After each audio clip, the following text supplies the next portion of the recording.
كنت عايز احكي لك موقفين حصلوا معايا امبارح. هبتدي لك بموقف النصب ولا بموقف النقاط التوقف المتعدده؟ هبتدي لك بموقف النصب.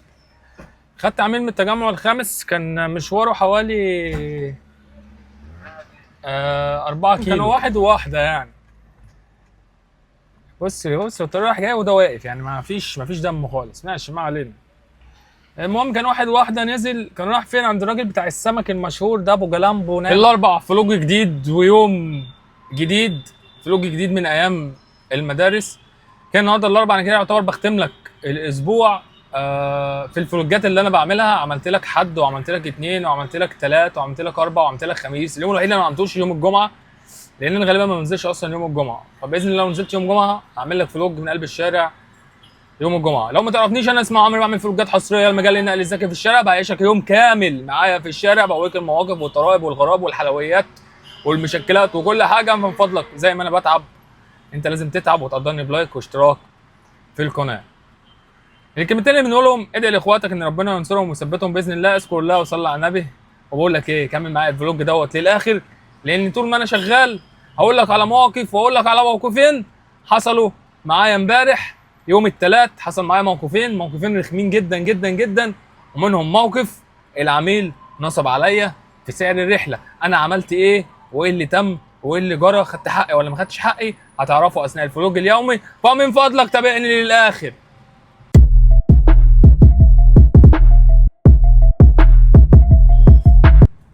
بسم الله. اول ريكوست اهو على اوبر، 19 كيلو رايح المقطم ب 185. ب 185 مش احسن حاجه، لا طبعا الحمد لله يعني.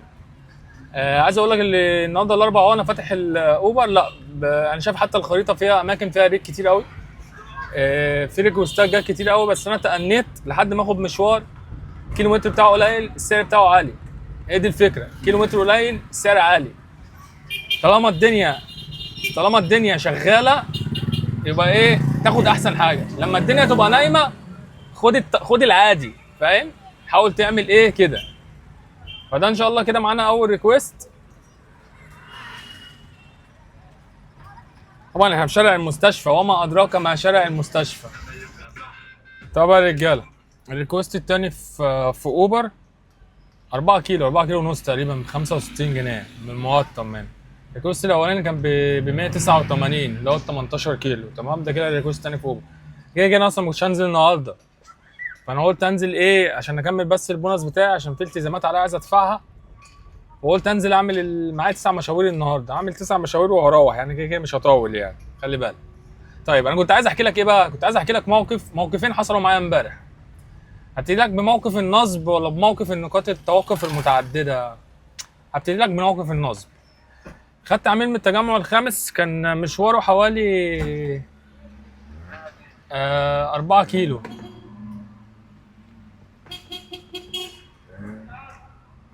كان مشواره حوالي 4 كيلو، تمام؟ كانوا واحد وواحده يعني. بص الطريق رايح جاي وده واقف، يعني ما فيش دم خالص، ماشي ما علينا. المهم كان واحد واحده نزل، كان رايح فين؟ عند الراجل بتاع السمك المشهور ده ابو جلامبو، نايم على جنبه، مش عارف اسمه ايه ده، نسيت اسمه والله العظيم. المهم هو كان رايح عنده، يعني هو والبيت كان واخدهم من كافيه رايحين هناك في الحته دي. فالحته دي الشارع ضيق جدا، اضيق من الشارع ده. فالمهم انا وقفت على مخرج جراج، فالعربيه عماله تزمر لي عايز يخرج، يا عم استنى عايز يخرج. فالمهم المعلم ايه، قبل ما العربيه دي تزمر لي قال لي معاك محفظه او انستا؟ قلت له معايا انستا. انا ما بيفرقش معايا انستا فيزا، كله شغال ما دام فلوس عادي يا باشا، انا دايس في اي حاجه. قال لي طب هات الرقم. المهم اديته رقم وهو قاعد معايا في العربيه، اديته الرقم ودخله على الانستا. فالراجل برضو كان عمال يزمر لي مش عايز يستنى. قلت له طب خلاص انت الرقم معاك اهو. وكان ناقص له بس يدخل ايه الباسورد، تمام؟ كان ناقص له يدخل الباسورد. ثواني بس كده، حته وحشه قوي دي.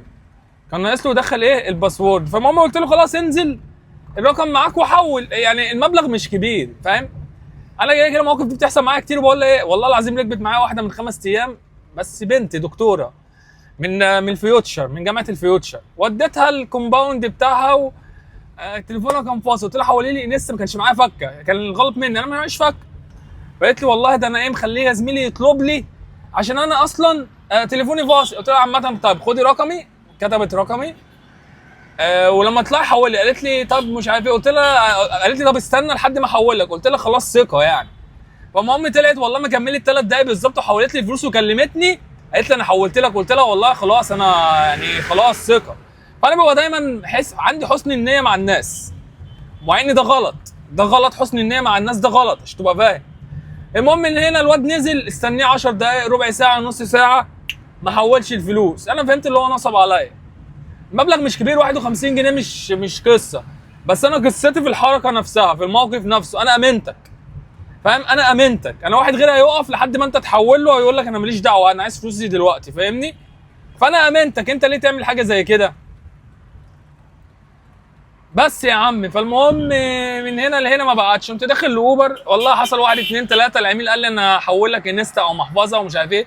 اوبر قالت لي انا مش هقدر اعمل اي حاجه في المشوار، لو حابب مساعده او حابب في اقتراح تاني، قمت دايس المساعده ومش عارف ايه وكده. حكيت لهم السيتويشن، حكيت لهم المشكله، قلت لهم انا عايز رقم العميل. طبعا استحاله يديني رقم العميل، بس انا بهتهم انا عايز رقم العميل، هم عارفين لو كلمت العميل انا هشلفه. فردوا عليا بصراحه بعدها ب3 4 دقائق، لقد قمنا باضافه المبلغ الذي لم تحصله من الراكب، وسوف نتخذ الاجراء المناسب مع الراكب ومش عارف ايه. انا مش دعوه بقى يتخذوا وما يتخذوش، المهم ان انا خدت حقي يعني، المهم ان انا فلوسي 51 جنيه نزلوا لي تاني في المحفظه. فده بصراحه كان موقف سيء جدا قابلني امبارح اثناء التشغيل، حبيت احكيه لك لان انا بعد كده مش هدي حسن نيه لاي عميل بجد. هرجع لك مع الريكوست الجاي. كده انا في المقطم وعامل ريكوستين، مع الريكوست التالت زي ما قلت لك النهارده التارجت بتاعي مشاوير، ما بلعبش على التارجتين ماشي. يعني كده كده مش عايز انزل، بس النهارده في رجل، النهارده في حركه، النهارده في ريت. انا شايف الخريطه مليانه ريت. مش عارف هل انا هكمل ولا اعمل مشاوير وامشي، مش عارف يعني، بس لعله خير ان شاء الله. طب يا جماعه، الريكوست التالت ولا التاني؟ التالت. ما هو انا التالت اللي فات ده ما خدتهوش، رحت واستنيت العميل واكلمه قال لي جاي لك، والعميل ما جاش، استنيته بتاع 7 دقايق وما جاش. خلاص بقى يا باشا، لقد قذف بنا الوقت. فالمهم خدت ريكوست اللحظه طبعا اللي انا بحبها، التجمع. هروح التجمع دلوقتي، اشوف التجمع بيقول ايه. الساعه دلوقتي كام؟ الساعه دلوقتي 6. انا على فكره نازل من الساعه 4.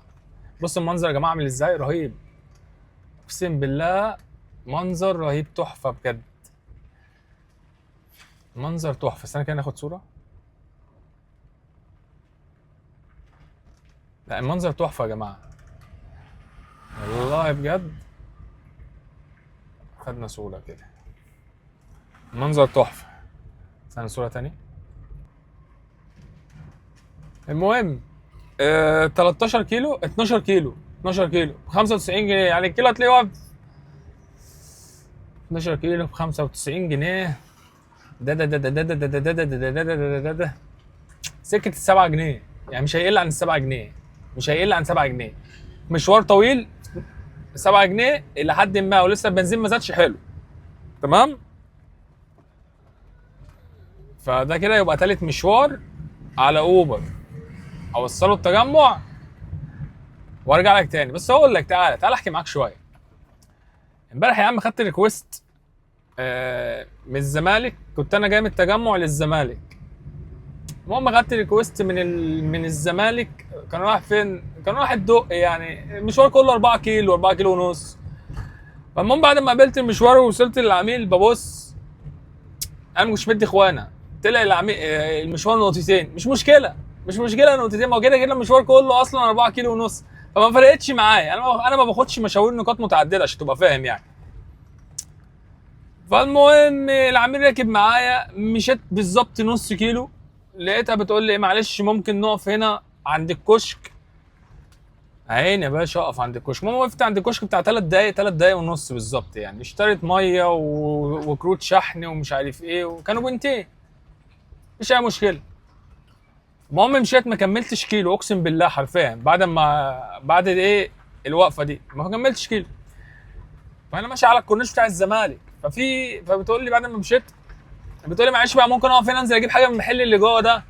قلت لها وانا مش لسه كنت واقف؟ قالت لي ايوه ايه المشكله؟ قلت لها المشكله اللي انت حاطه اصلا نقطتين وانا وقفت نقطه، بعد كده 3 نقط. قالت لي طب برضك ايوه فين برضك المشكله؟ قلت لها ما فيش مشكله ولا حاجه، بس انا ملزم بخط سير.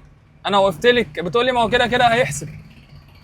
قلت لها على فكره انا وقفت لك اول نقطه دي ما كلمتكيش في فلوس، صح؟ قالت لي اه. قلت لها طيب يعني انا كده مبدئي مش فلوس، انا مبدئي دلوقتي ان الشركه هتبعت لي هتقول لي كذا كذا انت بتقف ومش بتقف. قالت لي اه ما هتبعت لي وانا اقول لهم الدنيا تمام.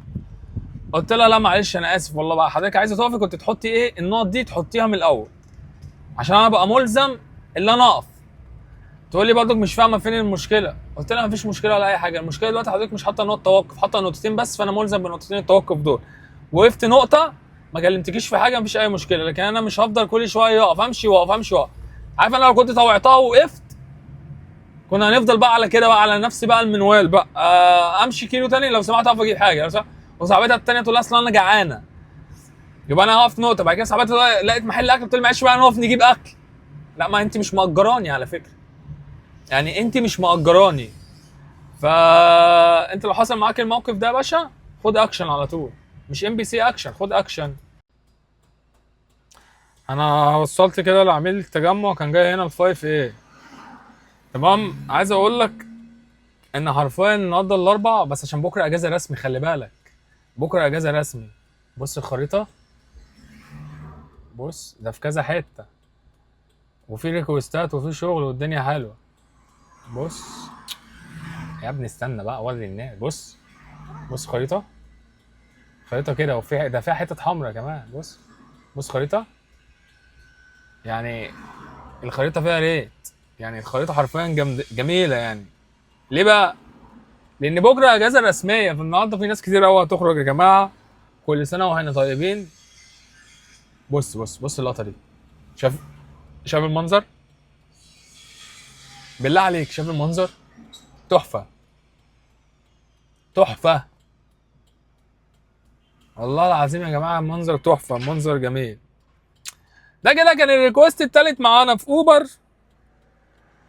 نوصل للريكوست الرابع. معايا ريكوست اهو 5 كيلو. راح فين؟ راح محور طه حسين، كيلو ونص ب90، 67 جنيه. اخده ولا استنى شويه؟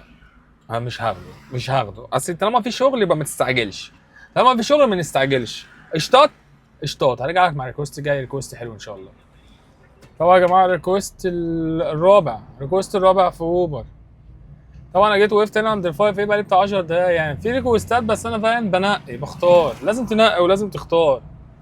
طالما في ريت وطالما الدنيا شغاله ما تستعجلش. الدنيا نايمه خلاص، فبتاخد بالسعر اللي موجود اللي كل الناس بتشتغل فيه، عشان ما حدش يعمل لك ايه اللي هو ايه الجن ابن العفريت اللي بياخد الريكوست بمليون ونص. ماشي، احنا كلنا اهو عارفين الدنيا تبقى شغاله بناخد بمشاوير حلوه. الدنيا نايمه ومريحه بتاخد المشاوير اللي كله بياخد بيها. انا بس حبيت بس اوصل لك المعلومه دي. ده ريكوست 3 كيلو ونص تقريبا راح كايرو فيستيفال. 3 كيلو ونص مش عارف ب 65 جنيه او 64، يعني في الرينج ده ب 65. المنظر عامل ازاي؟ الشتاء في التجمع غير يا جماعه. تمام، ب 65 جنيه. ده كده الريكوست الرابع. هقولها لك تاني، ما دام الدنيا حلوه والدنيا ماشيه وشغاله، تأني في اختيار الريكوستات. ده اهم حاجه عندك في الشغلانه، التأني في اختيار الريكوست. تمام، نوصل للعميل دوت. المشكله الفايف ايه دلوقتي زحمه. بص انت هو واقف فين؟ ده هو واقف عند اول التوكيل بتاع بورش، فاهم؟ الدخله دي اصلا انا ما بحبش اخد مشاوير من هنا خالص خالص، بس يلا مش مشكله هوصلها وارجع لك تاني. بص المنظر خرافه، انها التجمع يا الساده، انها التجمع يا الساده. طبعا يا جماعه خدت الريكوست دلوقتي من كايرو 12 كيلو ب 195 جنيه. قلت لك النهارده انا من اول ريكوست خدته في بدايه الفلوج، قلت لك النهارده اليوم جميل. في ريت والخريطه منوره وفي رجل فعلا في حركه. انا حتى في كايرو في ريكوستات كتيره في الوقت ده اصلا بتبقى كايرو اصلا، بس النهارده الاربع وبكره اجازه، فالنهارده في ناس كتير قوي هتخرج. النهارده في ناس كتير قوي هتخرج، فده كده الريكوست الخامس معانا في اوبر. بص يا جماعه المنظر في التجمع خرافه، اقسم بالله كانك بص في حته اوروبيه. الجو بقى تحفه تحفه، اقسم بالله تحفه يا جماعه. قول لي بقى انت نزلت اشتغلت يوم الاربع ولا ما نزلتش؟ استنى منك الرد في الكومنتات. وقول لي يوم الاربع كان عامل معاك ايه؟ انا شايفه لحد دلوقتي اليوم جميل بصراحه، والدنيا فيه رجل، فيه حركه بصراحه. اللهم زد وبارك يعني، ربنا يكرمنا يا رب ويرزقنا الخير اجمع يعني. اوصل العميل دوت، العميل ده ركب معايا قبل كده انا فاكره، هو صيني تقريبا كوري، اخده من شركه التليفونات اللي هنا، ركب معايا قبل كده. فاوصله وارجع لك تاني. لايك لايك لايك. يا جماعه كده منتصف اليوم، منتصف اليوم اللي انا معودكم عليه، باجي في منتصف اليوم الساعه 7:30. انا نازل من الساعه 4 كده منتصف اليوم بتاعي 3 ساعات. ايوه ما تضحكش. المهم، عامل كام كيلو؟ عامل 59 كيلو. 59 كيلو على كام في منتصف اليوم؟ يا عم استنى بقى. 637. 637 على كام؟ 59 كيلو. ده منتصف اليوم بتاعنا. ممكن الساعة دلوقتي كام؟ 7:30 وخمسة أو 7:30 وخمسة، 7:30. ممكن أريح كده. تقول لي إيه يعني أنت نازل الساعة 4 وتريح؟ ده أنت جاحد. أنت جاحد. أقول لك أنا جاحد. فممكن أريح، ما لو لقيت ريكوست أخده حلو هاخده يعني، مش عارف أنا هعمل إيه. هرجع لك بعد البريك. طب يا جماعه خلاص احنا رجعنا من الراحه اهو. رحت البنزيمه، فولت ومش عارف ايه وظبطت الدنيا. ريحت بتاع تلت ساعه يعني او نص ساعه مش فاكر. دلوقتي جالي خدت ريكويست 3 كيلو ونص ب 50 جنيه. عايز اقول لك ان الدنيا شغاله اللهم بارك يعني. هو في شغل، في رجل. مش بكره اجازه رسمي، خلي بالك. بكره اجازه رسمي. مش عارف اوضحها لك ازاي. اهم حاجه يا جماعه نتفاعل بس مع الفلوج يعني، ونعمل لايك وشير الفلوج يعني. مفيش اي مشكله. اكتب كومنت كده شجعني. ليه بقى انا بفضل اقول لك الكلام ده؟ لان انا بتعب في الفلوجات دي وما بلاقيش منها مردود للمشاهدات، فحرام يعني. حرام انا اقعد اصور لك واتعب في نفسي وارجع امنتج، وكل فلوج بقول لك نفس الكلمتين دول. يعني بصراحه الموضوع غريب. فانا مش عارف في ايه يعني. هو المحتوى متعوب عليه بجد. انا بتعب في المحتوى، وبجد انا بقعد كتير امنتج لك. فانا مش طالب منك حاجه يعني صعبه يعني. اللايك الجميل، اتفرج على الفلوج للاخر عشان الفلوج يفضل موجود على القناه بس ما يتشالش بسرعه من اليوتيوب. هي دي الفكره، مش عايز منك حاجه اكتر من كده. طب يا جماعه انا وديت الريكوست اللي معايا اللي هو كان 3 كيلو ده ب 50 جنيه، وديته ارابيلا بلازا. وانا رايح ارابيلا بلازا جالي ريكوست وقبلته، فانا ما عرفتش اصور لك قبليه. فانا قبلت الريكوست ووصلته، انا خلصت خلاص. كان 2 كيلو 2 كيلو ونص تقريبا. بكام؟ ثانية واحدة. كان 2 كيلو ونص ب 45 جنيه. 2 كيلو ونص ب 45 جنيه. تمام.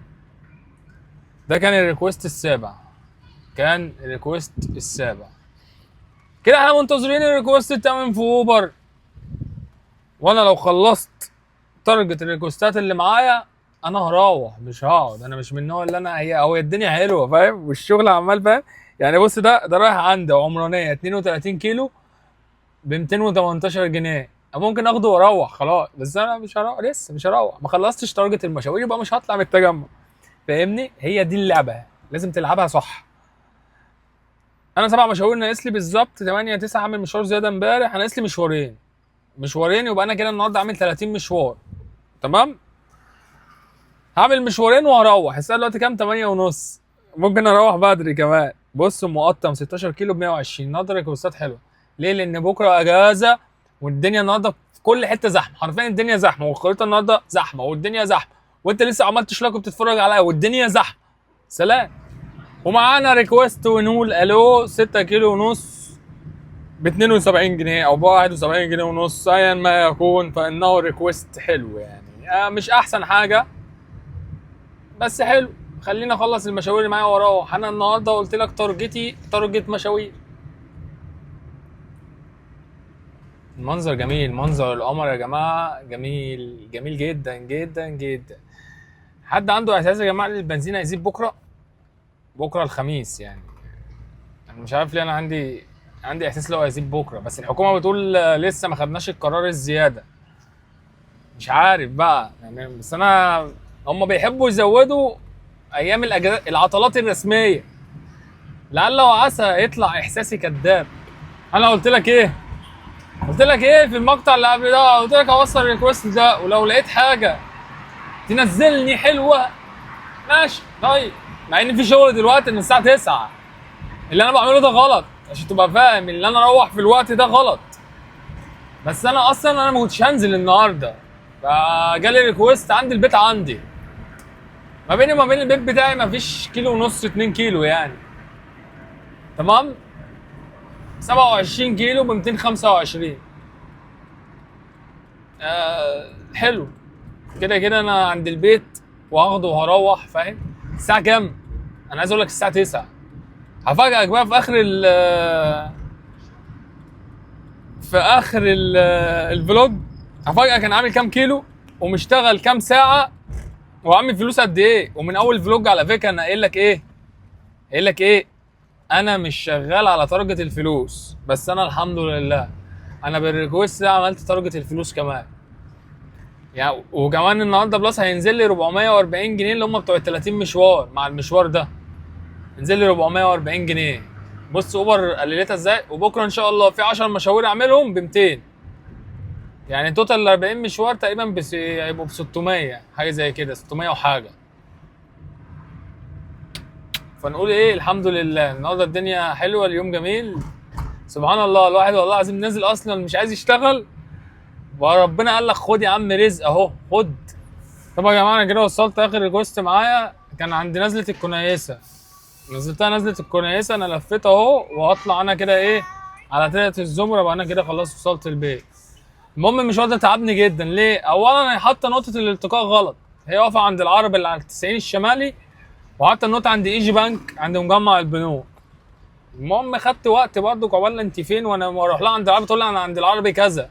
انا عند العربي من جوه وهي عند العربي من بره، فاهم؟ المهم مع واحده صاحبتها قالت لي ايه معلش بس ممكن نمشي من عند مش عارف ايه عشان انزل صاحبتي. قلت لها ماشي مفيش مشكله عادي. قمت دلوقتي كانت صاحبتها تنزل فين؟ عند شركه بتروجيت اللي عند الداون تاون كده. المهم رحت ركنت، انزلي يا ست الحاجه. قامت قالت لي ايه لا خلاص خلاص فاكس فاكس، انا كده كده ايه مستنيه اتوبيس، والاتوبيس ايه لسه ما جاش، فهكمل معاكم. ماشي كملنا يلا بينا. المهم جيت قبل نزله الكنيسه قالت لي هي ايه عايزين ننزلها تركب لا بتقول لي ايه، بتقول لي انت ينفع تكمل فيصل؟ قلت لها لا والله اسف انا اوت خلاص انا مروح انا ساكن هنا. قالت لي ساكن فين؟ قلت لها والله ساكن هنا، فانا اسف والله دي اخر رحله اصلا ومروح، فاهم؟ بس هي محترمه بصراحه، عماله تعتذر لي وعماله تتاسف لي، فدي من الزباين المحترمه يعني. فانا لقيت معاها قلت لها لا. فهم الاثنين بقى هي كانت حاطه النقطه جوه في شارع الدكتور، هي اصلا هم الاثنين رايحين فيصل. طب انتوا الاثنين هم مغيبين، انتوا الاثنين رايحين فيصل حاطين النقطه جوه ليه؟ انا مش فاهم. المهم ما علينا يعني، الحمد لله وصلنا المشوار. انا كده عملت التارجت بتاعي في المشاوير والتارجت بتاعي في الفلوس.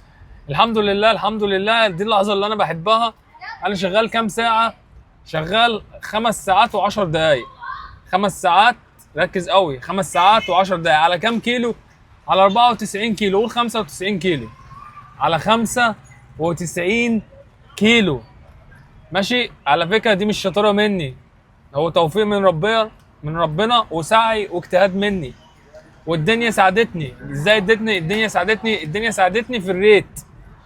يعني معلش الارض وحشه فالموبايل بيروح ويجي. الدنيا ساعدتني اللي انا واخد معظم المشاوير بريت، فاهمني؟ فالوقت قصر معايا جدا والكيلومترات قصرت معايا جدا، فربنا كرمني الحمد لله. يعني انا عملتها مقفوله، عملت التارجت بتاعي مقفول الحمد لله، غير ما نزل لي البونص بتاع ال 440 جنيه. ده كرم من ربنا. يعني مش هقول لك بقى انا بطير على الحيطه وهي دي الريكوستات اللي انا باخدها. بص انا باخد الريكوست ب 150، بص انا باخد الريكوست ب 100 جنيه، بص انا باخد الكيلو ب 90 جنيه. مش هقول لك كده، لان ده في الاول وفي الاخر ارزاق. يعني هو النهارده اليوم ماشي، النهارده اليوم في شغل، لكن هنا الخبره فين بقى اللي انا اقول لك عليها؟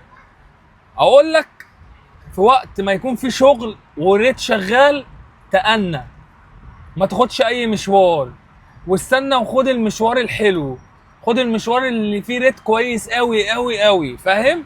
دي اللي انا اقول لك عليها. لكن ما اجيش اقول لك يا عم ده انا الجن ابن الجنين، ولا مش عارف بيقولوها ازاي يعني، ده انا باخد الكيلو ب 150 جنيه في الكيلو. يعني لو مشيت لي 2 كيلو باخد 300 ب 300 جنيه مثلا. انا بديك امثله على فكره، بمثل لك يعني. قلت لك ده توفيق من ربنا، واليوم النهارده كان مساعدني، اليوم كان مساعدني جدا الحمد لله يعني. ف الحته او الشطاره بتاعتك التأني في اختيار المشاوير، التأني في اختيار المشاوير فقط لا غير. التأني في اختيار المشاوير هو ده اللي انا اقدر اقوله لك. اول ما تلاقي ريت او ما تلاقي ريت والدنيا حلوه، ما تقبلش اي مشوار. اقعد اختار، حط رجل على رجل واختار، لان الايام دي ما بتتكررش كتير. الايام دي فاهم ما بتتكررش كتير. بس فهو ده الحمد لله، ده كان يومنا النهارده. لو عجبك يوم هتشترك معانا عشان يوصلك منا كل جديد، تعمل لي لايك وتكتب لي كومنت يشجعنا. كان معكم اخوكم عمرو، السلام عليكم. اشوفكم في فلوج جديد. صحيح هنزل لك اللينكات بتاعت الفلوجات التانية اللي انا عاملها لك في ايام المدارس، هحطها لك في الديسكريبشن. للي اول مره يشوفني وما شافش الفلوجات التانية اتفرج عليها، ولو حابب تدخل المجال اتفرج عليها عشان تفهم الدنيا ماشيه ازاي. تمام؟ انا كده عامل معاكم فوق الصح بسنتي، اعمل انت بقى معايا الصح. ماشي؟ سلام يا حبايب قلبي.